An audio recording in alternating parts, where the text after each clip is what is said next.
Hello and welcome to the Daily Report for this Tuesday, January 20th here in South Korea. President Lee Jae Myung centered on diplomacy and defense during this week's cabinet meeting held earlier this morning, following his back-to-back summits with his counterparts in China, Japan and from Italy, amid backlash from North Korea over drone incursions. Our top office correspondent Song Yoo-jin reports. President Lee Jae Myung opened Tuesday's cabinet meeting by strongly condemning alleged civilian drone launches into North Korea, calling them, quote, an act of war. 이 전쟁 계획이나 마찬가지죠. 북한 지역의 총 쏜 거하고 똑같잖아요. His remarks came after Pyongyang claimed it had shot down drones flown from South Korea once last September and again earlier this month.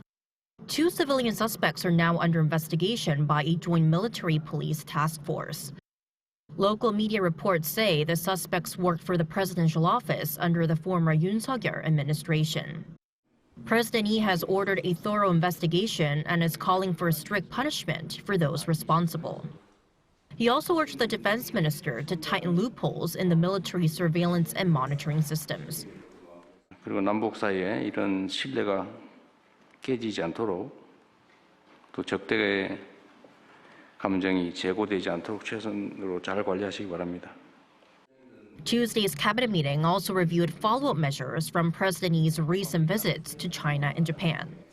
The focus was on ways to better preserve and manage the Korean Provisional Government in Shanghai, the government in exile established by independence activists during Japan's colonial rule. Lee visited the site during his trip to China 2 weeks ago. 대한민국 정부의 일종의 발상지 아닙니까? 이 중요한 사진은 역사적 시설물인데 이거 너무 오랫동안 방치해놨던 것 같습니다. The Foreign Ministry says it will work with the Chinese government to establish formal preservation agreements or memorandums of understanding to ensure long-term institutionalized cooperation. The Ministry of Patriots and Veterans Affairs plans to secure additional units of the complex to open more exhibition halls and souvenir shops. Now, meanwhile, looking back on his trip to Japan, President Lee said he and Prime Minister Sanae Takaichi hope to hold their next summit in his hometown of Andong as part of their back-and-forth leader-level diplomacy. Their latest talks were held in Nara Prefecture, Prime Minister Takaichi's hometown, last week. Song Yoo-jin, Arirang News.